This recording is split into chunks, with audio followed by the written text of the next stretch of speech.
For the second time in less than 10 years, Philip Jack Brooks, known on a professional basis as CM Punk, was fired by a major wrestling organization. And for the second time in that same stretch, the circumstances surrounding his departure generated an endless wave of fodder for social media and dirt sheets. After acrimoniously leaving WWE in the middle of the 2010s, it was hard to imagine Punk ever showing up for another wrestling organization, seeing as WWE was the only one with enough scope and viability to host a star of Punk's wattage and caliber. That is, until All Elite Wrestling entered the fold at the end of the decade. Little more than 2 years after holding their maiden event, rumors began circulating that AEW was seriously courting Punk. And indeed, in August 2021, to the astonishment of many, the man often billed as the best in the world re-emerged inside the squared circle. Those who witnessed Punk's AEW debut in his native Chicago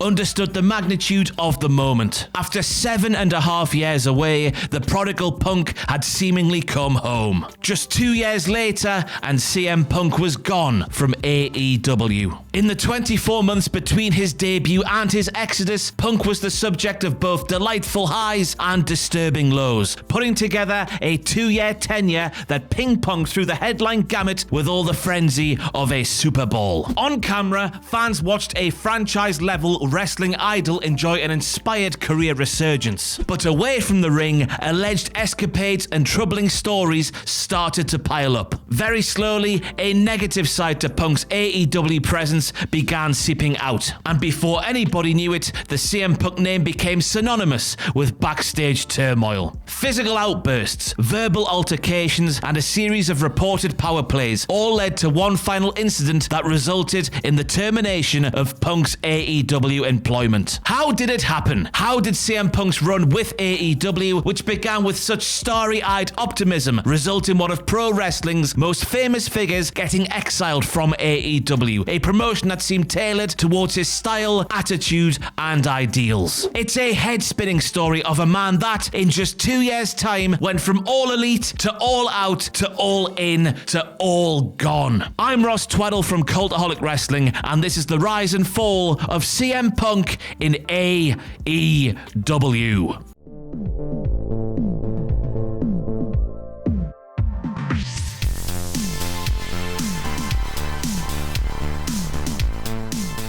When All Elite Wrestling announced its formation in the early part of 2019, they had already assembled a promising roster core with Chris Jericho, members of the Elite, and a famed announcer in Jim Ross. Before long, other WWE ex-Ds like Dustin Rhodes, Pac, and Jon Moxley would all sign up in time for AEW's first event, Double or Nothing, in Las Vegas that May. The aforementioned link-ups were pretty fortuitous for AEW. The Elite spurned offers from WWE, while the globally renowned Jericho was eager to be a part of building a new wrestling powerhouse. Especially beneficial was the acquisition of crowd favourite Moxley, who, because of creative disgust and residual frustration, had made the decision to bolt from the McMahon Empire when his contract lapsed in the spring. These were very important pickups because free agents with prestige were extremely hard to come by in 2019. WWE had the American wrestling scene pretty well sewn up for decades,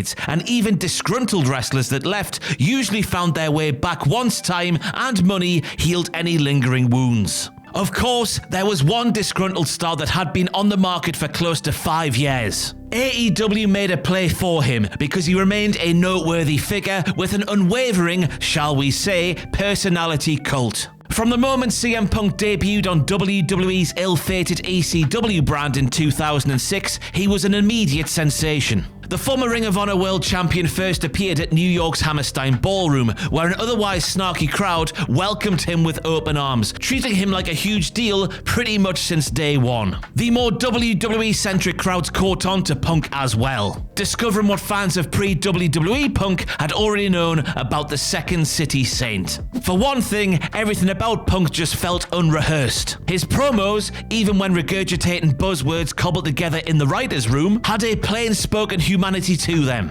A common man accessibility that made him stand out from his contemporaries that sounded like muscular jocks being forced to recite lines in a badly written school play. His in-ring style and selling also bore authenticity, as Punk's matches felt more like a physical struggle than an overwrought melodrama or mindless stunt show. Punk was also something of an affront to the WWE status quo. His off-cited straight-edge leanings meant that Punk wasn't going to be violating the WWE wellness policy anytime soon. That's unless Tattoo Inc. were to end up on the banned substances list. Standing among the chiseled graduates of WWE's developmental meat market meant that Punk not only sounded unique, but he looked unique as well. Many fans were already on board with Punk even before he sat upon the entrance stage that one summer night in 2011 and spewed the venomous diatribe that retroactively became known as the pipe bomb. In just a few short minutes, Punk turned the homogenized, cookie-cutter WWE on its head by lambasting the bureaucracy, condemning the McMahon family, and rattling off the injustices that created a sense of congestion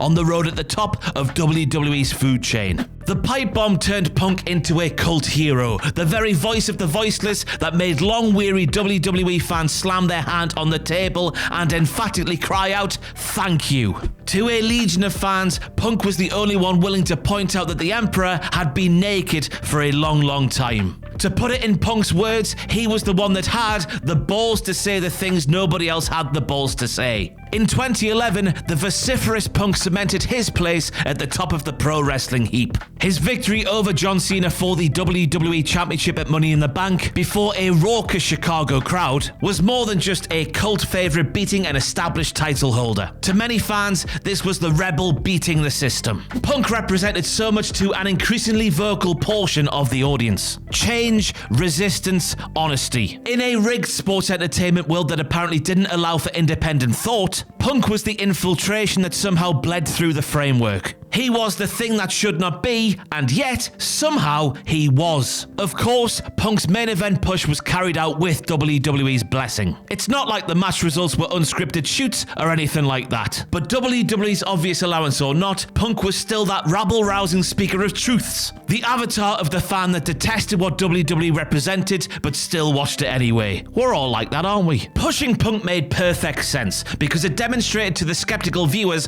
that there was upward mobility, that a nonconformist can break through the red tape to become a top player in the supposedly political WWE. However, there was one drawback. Pushing Punk for however long wasn't going to silence those vocal dissenters. In fact, they were only going to become more emboldened. When Punk pointed out such injustices of WWE, the spotlight on such injustices only grew brighter. Whether it was jerking around of crowd favourite Zack Ryder or booking another fan avatar in Daniel Bryan to suffer a truncated WrestleMania loss, there were questions as to whether the WWE brass were extremely tone deaf or just loved to troll their audience. Punk himself was not immune to questionable booking, as during his second reign as WWE Champion, he was flipped back to heel in order to feud once more with Cena, as well as The Rock. Gone were Punk's barbed criticisms of the WWE way, replaced by a more generalized cowardly heel wrestling persona. After dropping the WWE title to Rock at the 2013 Royal Rumble, Punk spent most of the next year cycling through visible feuds, while playing a mostly benign version of himself. Over his final 7 months on television,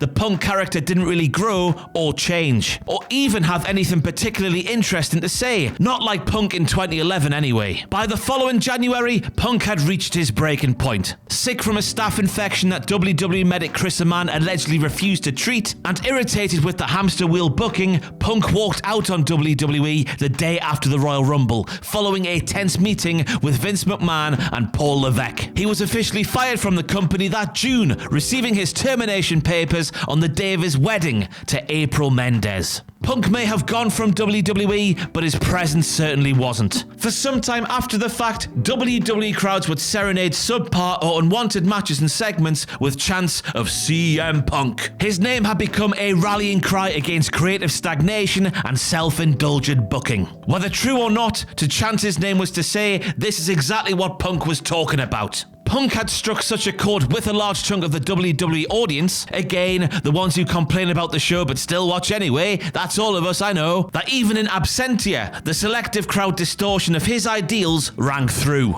If those ostensible ideals were the antithesis of the WWE way, then a theoretical rival wrestling organization could stand to benefit from acquiring Punk, especially if that company itself was viewed as the antithesis of the WWE way. At the time, no such American company at that level existed, so Punk kept busy with other ventures. In late 2014, he signed a deal with the UFC, despite having no prior experience as a professional cage fighter. He went on to have 2 fights, failing to win either. Outside of combat sports, Punk enjoyed other opportunities. He acted in a few films, including 2019's Girl on the Third Floor, and contributed as a writer on several Marvel and Vertigo Comics releases. He was also quite chatty on a certain Art of Wrestling podcast with then-friend Cultaholic in 2014, spelling out his frustrations with WWE. It was Punk's claims about WWE doctor Chris Amann that led Amann to suing both men for defamation, though a jury ruled in favour of the defendants in 2018. Despite Punk's prior vitriol with WWE, and despite the fact that WWE funded Amann's lawsuit against Punk, the estranged wrestler did turn up back on WWE programming. Well, yeah, sort of, but yeah, sort of, yeah. In the autumn of 2019, Punk was signed by Fox, then the new home for WWE SmackDown, as a contributor to the FS1 series, WWE Backstage. Fox have reportedly urged WWE themselves to re-sign Punk due to his popularity and name recognition, but Vince McMahon balked, apparently due to his past issues with the star wrestler. That same year, AEW made their first play for Punk. Punk would be in Chicago for the 3rd installment of StarCast, held in conjunction with AEW's second major pay-per-view, All Out. This opened the door to all sorts of speculation that Punk could potentially be affiliated with the upstart promotion, more than 5 years after his last match. However, a month before All Out weekend, Punk claimed there was no relationship between he and AEW, despite texting somewhat regularly with Cody Rhodes and Matt Jackson. He added that he had received an offer via text message, and said that he didn't think that was the best way to do business. In that StarCast appearance, while Punk expressed admiration for modern grapplers like Kenny Omega and Will Ospreay, he also noted that he didn't miss pro wrestling. All Out in Chicago came and went without an appearance for Punk. Dynamite premiered in October without Punk. Punk took the talking head position on a WWE affiliated program, and life moved on. 2 years later though, and the game changed. On July the 21st, 2021, just as vaccine availability opened the doors for America's Big 2 promotions to begin touring once again, the likes of Cassidy Haynes of Bodyslam.net led the way in reporting that AEW had managed to not only sign the long inactive Punk, but recent WWE performer Bryan Danielson as well. Signing Danielson may have not been all that surprising, seeing that he was still active as of April and wrestling in main events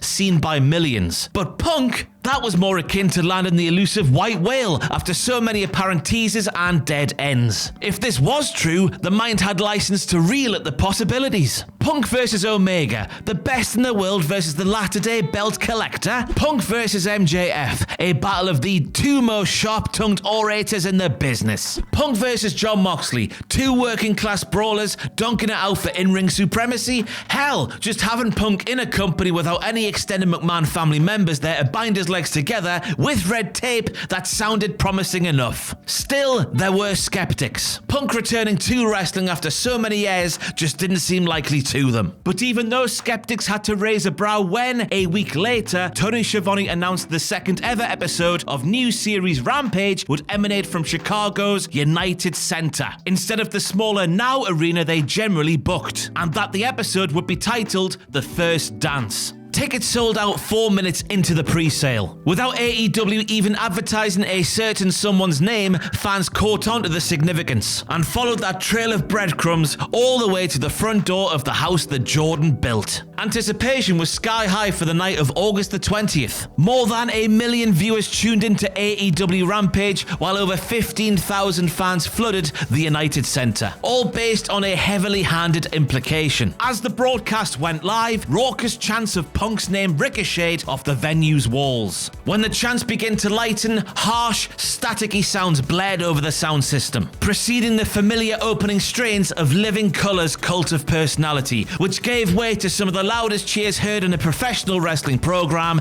in years. Amid the frenzy, CM Punk stepped into the arena, wide-eyed and astonished. Showered with a response fitting for the return of a conquering hero, Punk soaked up the adulation, all while attempting to process the sheer magnitude of it. Fans were moved to tears. Punk himself was similarly emotional. Then, as the din finally tempered, Punk went into his return speech. He alternated between expressing graciousness for all the warmth and love, while taking the expected digs at the rival promotion. One such barb went, "I was never gonna get healthy physically, mentally, spiritually, or emotionally, staying in the same place that got me sick in the first place." Another was a swipe at WWE's polarizing sports entertainment categorization, saying, "On August the 13th, 2005, I left professional wrestling. On August the 20th, 2021, I'm back." The last section of his promo was directed at 28-year-old Darby Allin, one of the many young wrestlers that Punk claimed he wanted to work with in his return to the sport. He challenged Allin to meet him at All Out on September the 5th, meaning that Punk's return to the ring would also take place in front of a rabid Windy City crowd. The First Dance Rampage drew 1.1 million viewers, a shining success for a program in a 10 p.m. Friday night slot. In less than 24 hours, Punk's first AEW shirt resulted in record sales for Pro Wrestling Tees, and the flood of website traffic caused a temporary crash. Within weeks of Punk's arrival, more than 100,000 of his Ringer t-shirts had sold. The big numbers only continued once All Out rolled around. The 2021 All Out has been hailed by many as, to this point, the greatest wrestling pay-per-view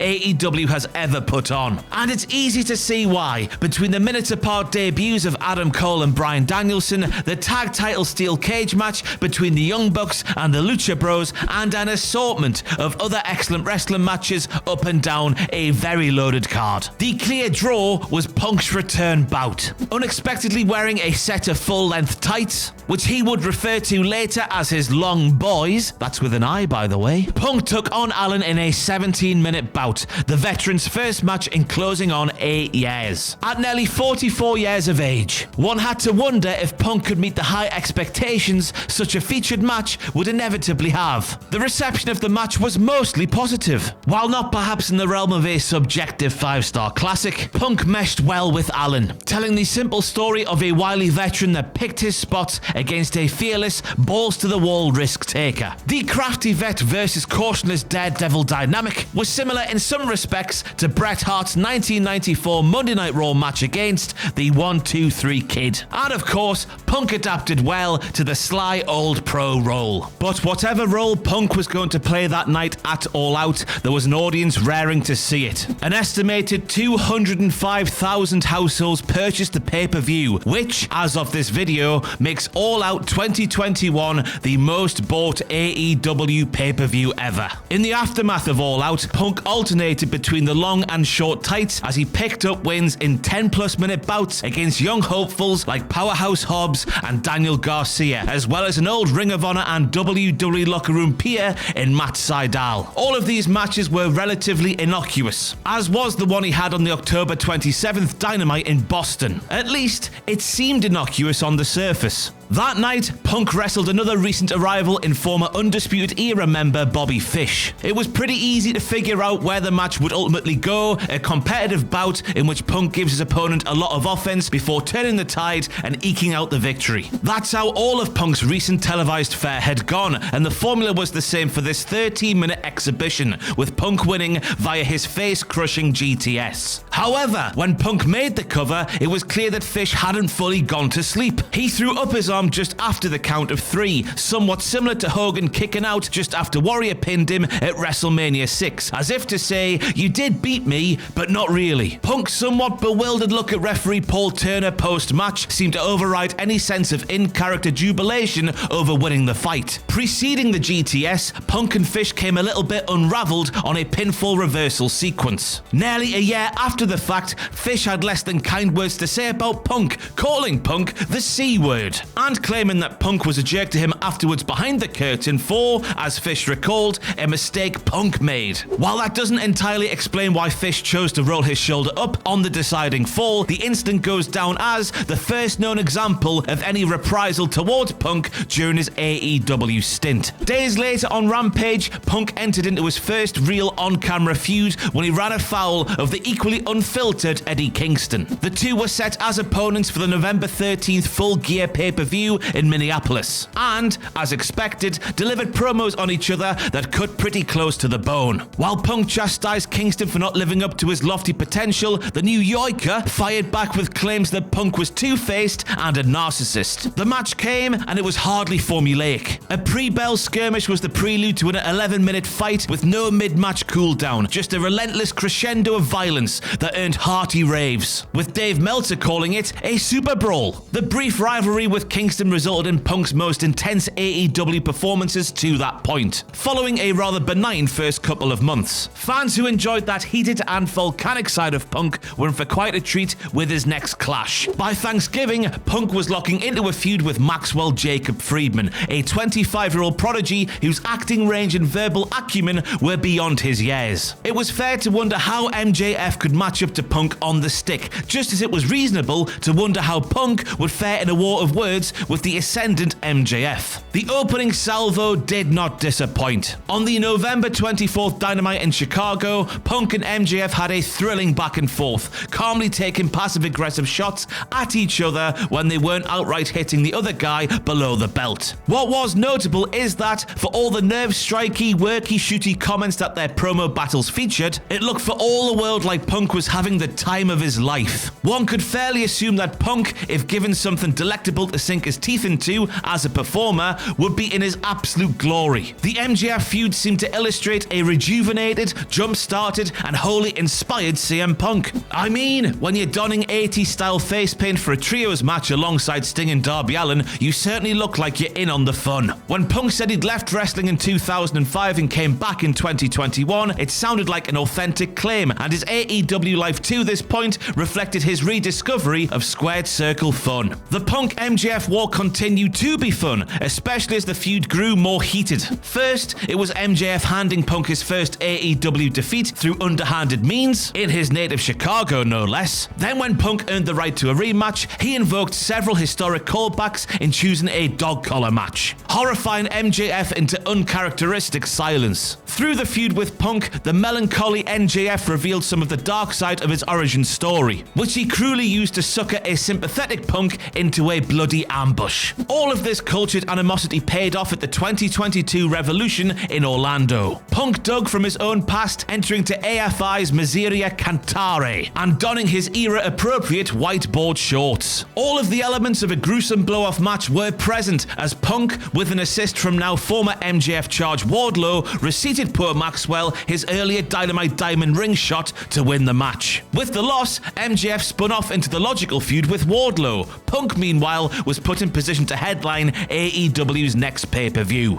Taking on reigning world champion Hangman Adam Page would make for a curious face-versus-face match at Double or Nothing in Las Vegas. After all, Punk was clearly AEW's most popular and recognizable star, while Hangman became an organic promotional cornerstone through his well-crafted two-year struggle to the top of the AEW mountain. How does a rivalry like this play out? Who becomes the designated heel? In Page's eyes, Punk was the heel, based on his interpretation of real-life happenings. During the waning weeks before Double or Nothing, WWE Women's Tag Team Champions Sasha Banks and Naomi walked out of the company shortly before a Monday Night Raw taping, reportedly due to creative differences. On SmackDown 4 nights later, Michael Cole informed the audience that Banks and Naomi had been suspended indefinitely, and, in what were almost certainly somebody else's hand-selected words, added that their walkout disappointed the WWE audience. In the fallout, Punk tweeted his support for Banks and Naomi, writing, "Doesn't matter if your opinion of your co-worker is positive or negative. Stand with them, because they'll do the same thing for you and you'll wish someone helped. Trust me, you're expendable. Together, you're unstoppable." On the May 25th Dynamite,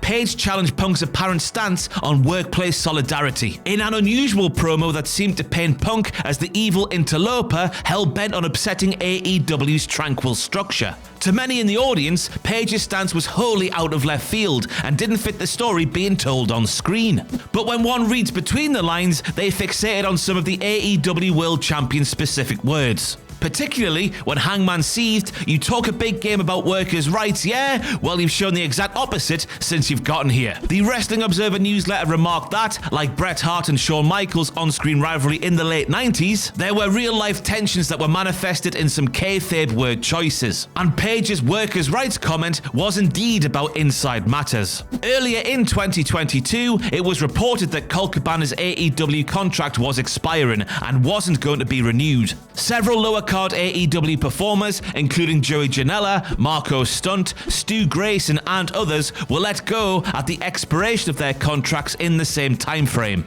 So Cabana being a part of that wave might not seem all that surprising.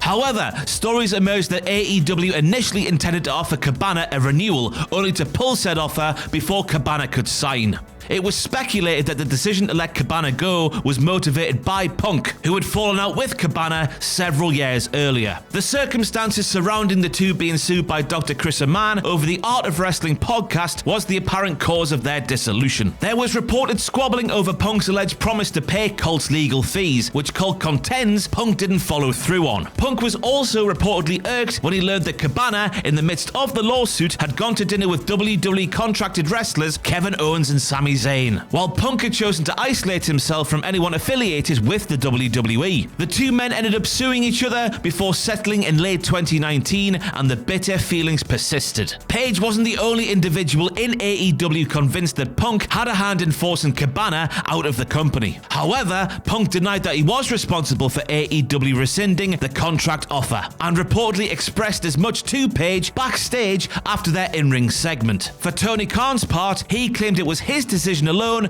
to let Cabana go. Curiously, however, days after Page's fiery promo calling Punk out, Khan did indeed re-sign Cabana, assigning him to work for the forthcoming Ring of Honor brand, away from Punk. Double or Nothing was a weekend of confusion, compounded by the situation of MJF and his apparent attempt at a Brian Pillman-esque line blurring. The fact that the pay-per-view itself ran deeper into the night than usual proved to be the source of weariness for many viewers. But in the main event, as many were expecting, Punk ended the 6-month reign of Hangman to become AEW World Champion, joining Jericho and Moxley as the third man to hold top belts of the latter-day Big Two. While this should have been a veritable victory lap for Punk 9 months into his return, the moment wasn't entirely pristine. Twice during the match, Punk attempted Page's buckshot lariat, only to fall on his rear both times after cutting the flip. Additionally, a year after the match, Punk would claim in an interview with ESPN that he believed that Page was shooting on him at points during the match, intentionally striking him in the face with harder blows. Whatever acrimony existed between Punk and Page, at least they weren't going to have to work with each other anymore. The new champion was going to have a new line of opponents to work with, beginning with Hiroshi Tanahashi at the upcoming Forbidden Door pay-per-view in Chicago. So with the Hangman controversy put to the side, Punk can move forward, bollocks.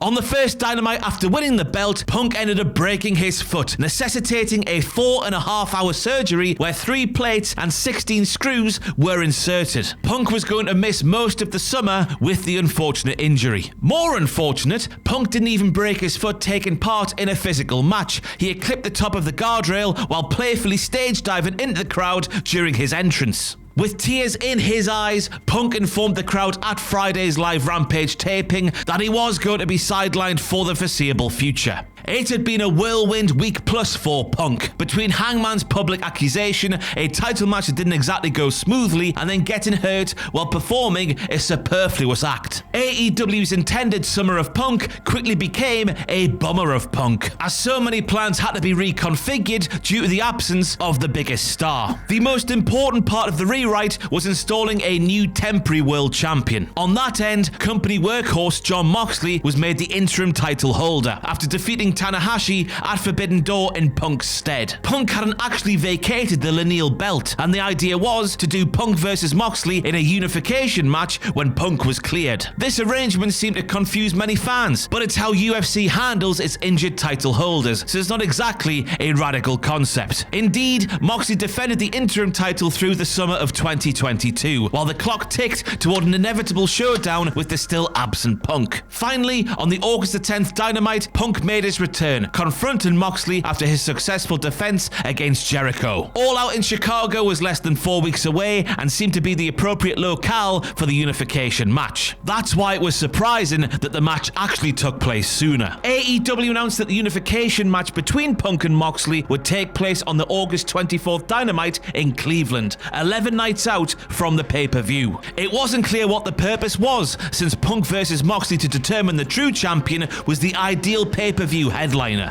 What transpired on August the 24th was more angle than match. After a frenetic slugfest to open the fight, Punk threw a high kick at Moxley's head, but re-injured his surgically repaired foot on impact. It was the pirouette, damn it. Moxley took advantage of the injury and practically squashed Punk from there, finishing him in about 3 minutes to claim the lineal championship. It could be reasoned that giving Moxley an angle-based victory in round 1 allowed him to have an official reign, justifying his 2 months of toting the interim belt as a makeshift champion. And besides, smart money was that Punk would defeat Moxley in a rematch at All Out in Chicago to get the belt back. On the surface, adding a little twist before the proper match didn't seem too out of bounds. The following year, however, Punk took to Instagram and publicly expressed his annoyance at how the August 24th title change actually played out. He claimed that he wasn't cleared to return from his foot surgery, and the idea for the brief match came from Moxley, who pitched it as a Rocky III scenario, presumably meaning the heroic champion suffers a fast loss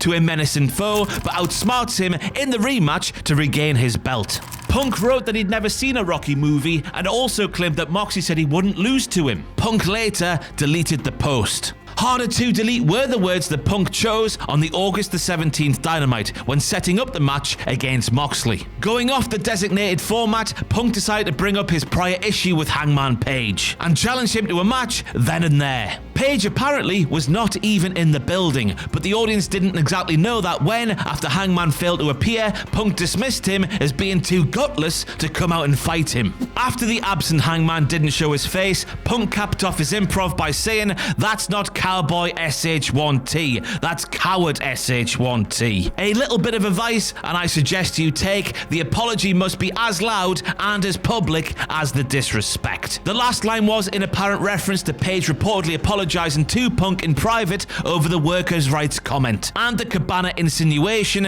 and Punk believing that it wasn't good enough. A number of AEW talents reportedly found Punk's remarks to be unprofessional, while those close to Punk apparently took the tack it was a fair receipt for Hangman's earlier statement. But Punk wasn't feuding with Hangman now, or would he be feuding with him anytime soon? His story was with Moxley, and the plan was for Punk to go over on the new lineal champion at All Out. From there, Punk would be met with MJF, who'd be returning fresh from a worked shoot exit that same night to magically become #1 contender. Full Gear and Newark seemed to have a Punk MJF world title bout penciled in. Meanwhile, in the run-up to All Out, the Punk Moxley angle introduced a somewhat unfamiliar face to many AEW fans. Ace Steel was a longtime friend of Punk's, as well as his trainer, and is believed to be the innovator of the gory neckbreaker that former WWE star Victoria co-opted as the Widow's Peak. Steel had worked as a coach with WWE in recent years, but was let go as part of a slew of developmental-related cuts earlier in 2022. Steel joined AEW in a backstage role by the Revolution pay-per-view that March. Appearing for the first time in a canonical capacity, Steel convinced a conflicted Punk to accept a rematch with Moxley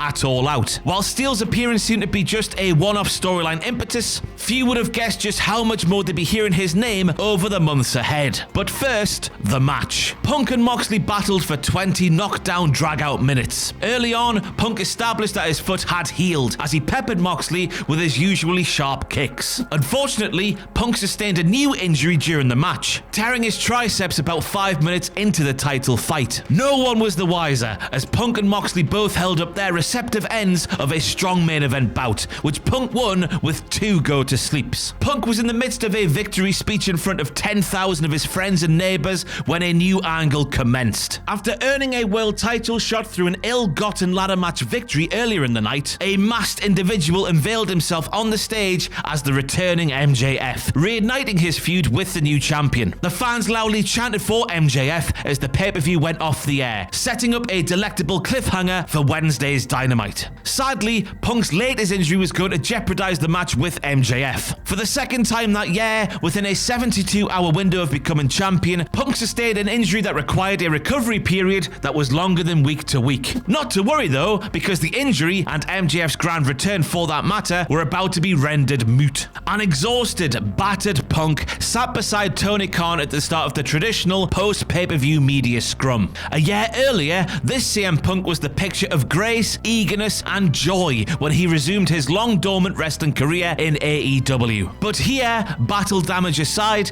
Punk bore a solemn glare, seemingly bearing the weight of a confusing world on his shoulders. Then he spoke, and it was a doozy. Scanning the room, seemingly looking to verbally spar with the assembled media, Punk fixated on Nick Hausman of Wrestling Inc. He queried Hausman if he was friends with Scott Colton, the real name of Colt Cabana. Despite Hausman claiming not to be friends with Cabana, Punk went into a tirade on his former friend, calling him jealous and noted that he wanted nothing to do with Cabana for many years. Punk also added that he hated having to talk about this at all, saying in part, "Why, I'm a grown-ass adult man and I decide not to be friends with somebody is nobody else's effing business." Punk also claimed that Cabana shared a bank account with his mother and went on record as saying he did not try to force Cabana out of AEW. Switching subjects, Punk gave what amounted to a State of AEW address. He spoke of MJF as the #1 contender, and it's not clear if his comments were 100% worked or 100% out of character, or some combination therein. He addressed MJF's blurred line threat of jumping to WWE, saying that MJF should put more equity into AEW instead of jumping to a company where the grass isn't greener. Where there was far less ambiguity was in Punk's comments towards the Elite, the Young Bucks, and Kenny Omega. Punk was under the impression that the wrestler executives had leaked to the sheets that he was responsible for Cabana's impending exit from the company, and referred to the Elite as irresponsible people who call themselves EVPs, claiming that they spread lies and bull poo and put it into the media that I got him fired when I have F all to do with him. Hangman was next on Punk's hit parade, with Punk calling him an empty-headed effing dumb F, and somebody that hasn't done a damn thing in this business, jeopardizing the first $1 million house that this company has drawn off of my back. Punk summarized his frustration by saying, "I'm hurt, I'm old, I'm effing tired, and I work with effing children." The whole time Punk ranted, Tony Khan sat in near silence at his side, watching with the same muted bewilderment as everyone else in the room. Had it ended there, it would have been an ugly black mark to end what should have been another typically joyful AEW pay-per-view weekend, Punk's injury aside. But of course, it didn't end there. Up next was the fight. Flanked by AEW Chief Legal Officer Mega Parek, Matt and Nick Jackson and Omega went to Punk's dressing room. What exactly transpired has been subject to much speculation from witnesses, but there are few details from multiple sides that generally overlap. The Bucks entered the dressing room, though the Punk camp contended that the Bucks forced their way inside in a manner that Punk and company found threatening. The first punch was thrown by Punk, striking Matt Jackson. Nick Jackson was struck in the eye with a chair by Ace Steel. Punk's justification is that he believed the fight was inevitable, despite the presence of Parek, and decided to get the first shot in. Others feel that it was a sucker punch on Punk's part. As for Steel, his wife was in the room and at the time had a broken foot, so some viewed his actions as him being protective of her. Though, if that's true, he may have gone a little overboard. At one juncture, amid the confusion, Omega attempted to remove Punk's dog Larry from the room, around which point Steel bit Omega on the forearm. The bite mark was visible on Omega's arm in a video chat days after the fact. Parekh was present for the entire fiasco, as were several AEW staffers, including Head of Talent Relations, Christopher Daniels, and backstage workers Brandon Cutler, Michael Nakazawa, and Pat Buck, whom all worked to try and break up the fight. In the fallout of the incident,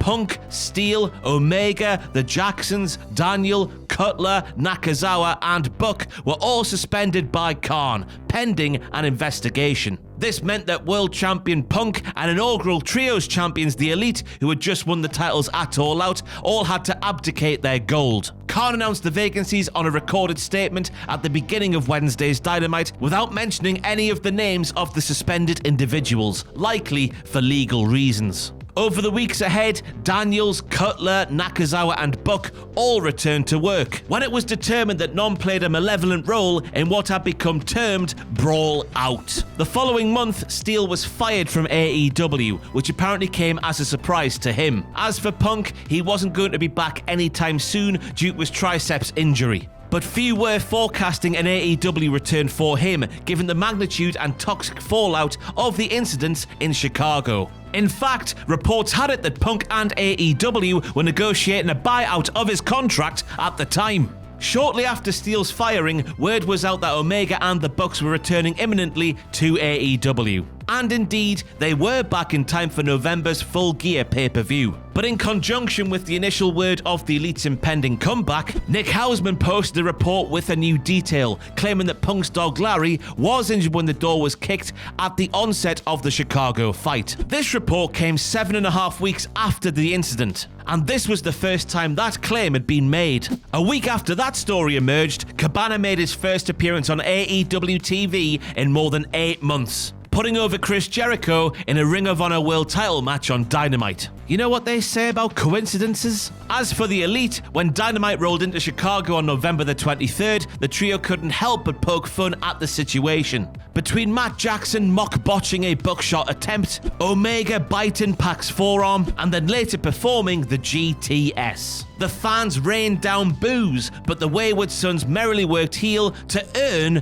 the reaction. With the Elite firmly back in the fold, many were wondering what was next for Punk. The buyout rumours and Steele being gone indicated that Punk probably had already made his last AEW appearance. In fact, there were rumours that Punk had reached out to WWE late in 2022 to propose a comeback, perhaps in the coming year's Royal Rumble. Reports had it that Punk pitched working with Kevin Owens at WrestleMania 39. Now, this bit of the script was written before Survivor Series even happened, so it's really funny to look back on now. Try this one on for size. Elite grudge aside, it was a little difficult to imagine Punk returning to WWE. You know, the company that got him sick in the first place, the one he refused to dignify as professional wrestling in his return speech, that company there. After years of taking up the anti-WWE tack, whether in kayfabe promos or real-life invective, the idea that Punk was aligning with Paul Levesque, or perhaps the still omnipresent Vince McMahon, about a return didn't exactly jive with how Punk tended to present himself publicly. And, at this time, it was a moot point anyway. Whether it was a hang-up or other business reasons, Khan never bought out Punk's contract, and the estranged wrestler remained tethered to AEW. For the time being, AEW moved on, though their metrics were a little bit weaker than before. That could certainly be attributed to WWE flourishing far more than they had the few years earlier, when their creative stagnancy was such that an alternative like AEW was more in demand. The biggest game in town was finally getting their crap together, and many choosy fans were happy to give them another chance. Despite the downturn in business, AEW still churned out quality content, like their March Revolution pay-per-view, buoyed by transcendent Texas Death and Iron Man matches, the latter of which won by world champion MJF, who had won the title from the reliable soldier Moxley instead of Punk the prior autumn. Warner Brothers Discovery was apparently happy with AEW's content, so much so that in the spring of 2023, it was announced that they would grant AEW a new 2-hour Saturday night time slot on TNT. This show would be entitled Collision, and Punk was apparently going to figure heavily into the new series. But before we could get the full details on how Collision would work, Punk decided to show up backstage at a WWE Raw taping in Chicago. He reportedly spoke with The Miz, Triple H and others before security escorted him from the building, at the apparent behest of Vince McMahon. Some wondered if this was merely an AEW-backed publicity stunt to drum up attention for Punk's impending return on Collision. Others speculated that Punk acted alone, going as rogue as he had in his post-all-out tirade. Wherever exactly the truth lie, Punk's general standing had drastically changed from less than 2 years earlier. The CM Punk that walked into AEW in 2021 could not have looked happier, more at peace with his lot in life. AEW was viewed as a more restorative organisation, where fed-up WWE escapees could go to find happiness once more. Thus, to AEW viewers, watching someone like CM Punk with his history and whatnot have a good time inside an AEW ring wasn't hard to reconcile. Punk's later behaviour was a little bit harder to reconcile. It exposed that AEW wasn't exactly Shangri-La behind the curtain. It indicated that Punk's conflict resolution skills might not be up to professional standard. And it revealed that, among a group of famous wrestlers known to be affronts to the big, bad WWE way, there might just be irreconcilable differences among them. So irreconcilable that it was reported that Collision was going to feature something of a soft brand split. Punk could anchor the show, which would keep him away from having to occupy the same space as the Elite or anybody else he was on bad terms with. As WBD and AEW alike saw strong value in Punk and his name, there was a determination to try and make this work. However, in mid-May, when AEW Collision was announced at WBD's upfronts, it was with Punk's name pulled from promotional materials. That's because there was an apparent last-minute hang-up when the rehired Ace Steel wasn't being permitted to work backstage. Punk and AEW found themselves at odds once again, and the Collision introduction went on with all mentions of Punk erased. After it was agreed that Steel could work on Collision off-site, Tony Khan formally announced on the May the 31st Dynamite that Punk would return on the Collision premiere in Chicago on June the 17th. Punk was indeed there, mic in hand. He claimed that WBD CEO and president Dennis Zaslav called him one Bill Phil and made reference to being authentic in a business full of, as he put it, counterfeit bucks. At the same time, reports indicated that Punk wanted to meet with the Bucks to try and smooth things out. But either A, the Bucks turned down those requests, or B, it was never actually asked of the Bucks because it was believed they would turn down such a request. Later on, there was word that the Bucks would have been willing to talk with Punk had 6 months gone by without any incidents. It should also be noted that Punk apparently was behind a legal letter sent to AEW, claiming that the Bucks violated a Punk-related non-disclosure agreement in a skit on their Being the Elite series. But the sketch actually had nothing to do with Punk. I mean, it's not like anybody got called counterfeit in that sketch. Meanwhile, Punk wasn't done making public comments about wrestlers that were booked for Collision. After the August the 12th taping, Punk, in addressing the crowd, took a swipe at Hangman by referring to him as a peg warmer, insinuating that his action figures remain unbought and passed over on store shelves. Punk apparently apologized to Hangman later on via text, as it was reportedly a cheap attempt at a joke and wasn't intended as malicious. But to Punk's credit, Collision from the jump was seen as a breath of fresh air in the eyes of many fans, with him leading the way on screen. Though the numbers weren't on Dynamite's levels, in large part because of the undesirable Saturday night time slot, the quality of wrestling and simple storytelling gave Collision its own distinct flavour. Also giving the show a distinct flavour was its roster. In addition to Punk's friends FTR, a number of talents became somewhat exclusive to the show, like the House of Black, Samoa Joe, Ricky Starks, and Bullet Club Gold, as well as long-term absent performers like Miro and Andrade El Idolo. In a sense, Collision felt like a genuine opposition to Dynamite, given who occupied what roster and how one interpreted this divide. While those aforementioned names were all welcomed at Collision, others apparently weren't.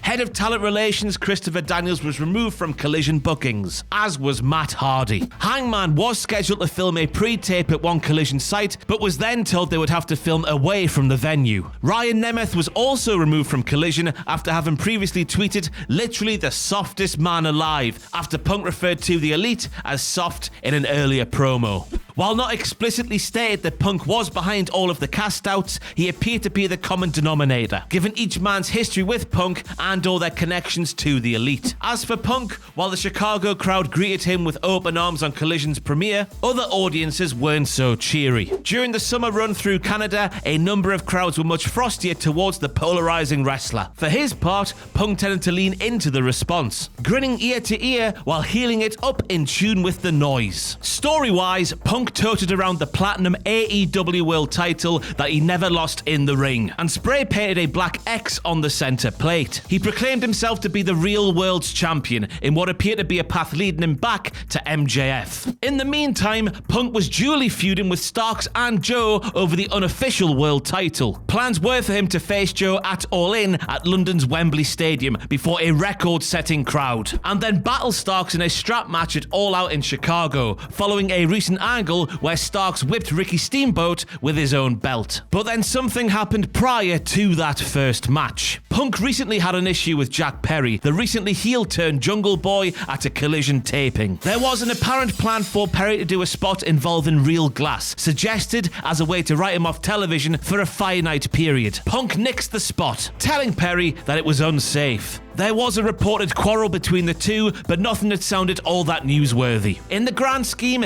this seemed destined to be quickly forgotten, until it was brought up again. During the pre-show of All In, Perry wrestled Hook for the FTW title, and the car that Perry made his special entrance in became an in-match prop. Just before performing a spot involving the windshield, Perry looked into the camera lens and declared, "It's real glass, cry me a river." Punk was set to kick off the main card against Joe, but got wind of what Perry had said. Once Perry returned backstage, there was a confrontation between the two that reportedly resulted in Punk attacking Perry and trying to apply a guillotine choke, with other wrestlers intervening on the situation. Some reports indicated that Punk at one point lunged at Tony Khan, but the AEW boss was not harmed. DJ Who Kid, who took part in Swerve Strickland's entrance on the night and was backstage at the time of the scuffle, confirmed to the Jim and Sam show on SiriusXM that a huge brawl had happened, with CM Punk going ballistic amid a blood-filled altercation with Perry. DJ also said a big Hawaiian-looking dude was trying to break it all up. Mr. Kid also said Tony Khan was screaming at CM Punk, saying something about him ruining this moment for everybody and to get the F out there and wrestle. Regardless, Perry was escorted from the building, and Punk was as well, sometime following his match with Joe. Both men were suspended pending another investigation. 6 days later, on September the 2nd, the news broke.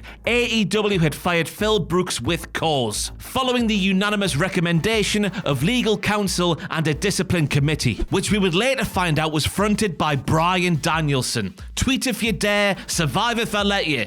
That guy. The decision to fire Punk came mere hours before a Collision taping in Chicago and the following night's all-out pay-per-view in the same city. Khan made the decision to address the potentially hostile crowd before the taping, and most of the response was understandably negative. Later that night, the Young Bucks made their Collision debut, since there no longer needed to be a rigid brand split, to make the save for FTR, and got a mostly unfavourable response as well. 24 hours later, the reaction was different at All Out. After going with the flow for most of the night, some pro-Punk and anti-Elite sentiment kicked up when the Bucks arrived for their 8-man tag. However, somewhat surprisingly, a large crowd contingent of the audience overrode the hostility, drowning out the Punk backers in their own cheers and chants. At one point, a Cry Me a River chant emerged in the Seven Nation Army cadence. Though there was certainly a lot of out-of-towners at All Out, this was still a shocking development in a pro-Punk Chicago. And life, just as it did a year earlier after Brawl Out, went on. Side by side, Punk's Rampage debut and his Collision return don't look all that different. Both feature enthusiastic Chicago crowds, serenaded by a fresh from hiatus, fully energized Punk who took a few petty digs at people he perceived to be opposition. Except the tones were very different. Punk's AEW debut was a feel-good moment, a new chapter in a book that closed all too soon in the eyes of fans. The loving that took place at the United Center was an invitation to dream big for Punk's comeback, for he appeared to be in a happy place in more than one sense. The second go around, there was more of a feeling of, when will the other shoe drop? All the ugliness of the prior year hung in the air as Punk teased crossing the line with his remarks, which only further underlined the division within AEW. The fact that Punk returned on a show that numerous wrestlers were somewhat barred from, well, that spelled out the division enough. Up until the controversy surrounding workers' rights and Colt Cabana's employment status, few beyond the locker room would have expected there to be a powder keg about to blow. Because up until then, Punk's AEW run generated nothing but good vibes. The feuds with Eddie Kingston and MJF made for great TV, and an older Punk was capably keeping up with the younger generation and their evolving style. Viewership and merch sales reflected strong popularity for the former WWE champion. Years after he last set foot in their ring, fans were witnessing what a happy, motivated Punk could do if given the chance. And yet with hindsight, it was clearly not destined to last. On 2 occasions, 51 weeks apart, Punk landed the first blow on a co-worker that he had an issue with. While Punk wasn't the sole agitator by any means, I mean, Perry didn't have to get snarky to the camera, he was still the one initiating violence in the workplace. At most jobs on the planet, that doesn't fly, especially when this job has the sort of legal department and oversight that will advise towards termination. The first time it happened, it was hard to imagine Punk coming back. The ugliness was so public that to watch Punk force a smile and don the tights in an AEW ring again just didn't seem feasible. But he did come back, and by many accounts, he received many concessions and considerations, amassing enough clout to basically lord over a 2-hour wrestling program. If the stories are true, then 40% of a major wrestling company's weekly output was operated by a man that had punched out an executive vice president just the previous year. But in wrestling, drawing power can yield unfathomable control. And then, inside of 3 months, he lost control. So much bending over backwards had been done to make Punk happy on Saturday nights. And because of one young wrestler's flippant remark toward a TV camera, Punk reacted in such a way that his extremely patient, and that's putting it lightly by the way, boss had no choice but to fire him. When sifting through the details of the Punk-Perry scuffle,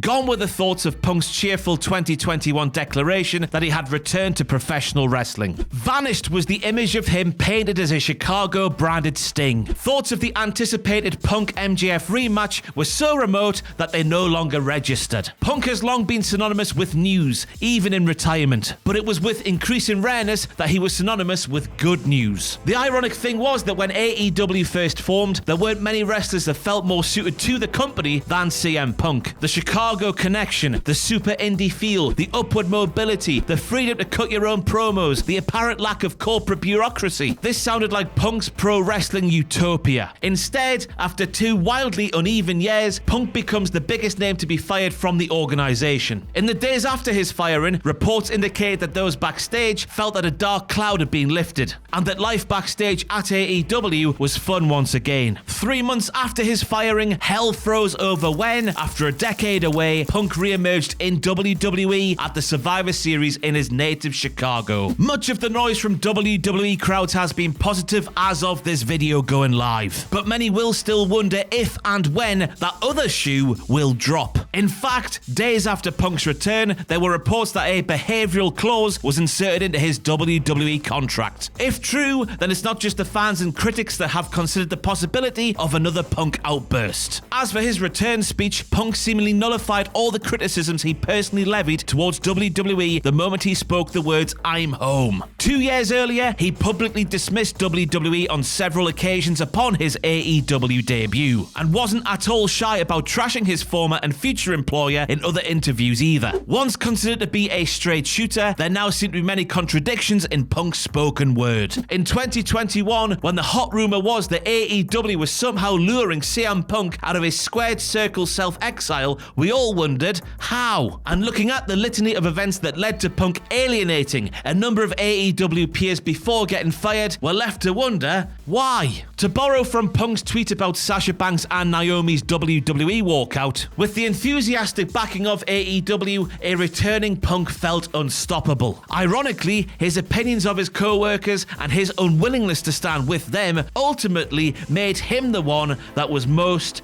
expendable.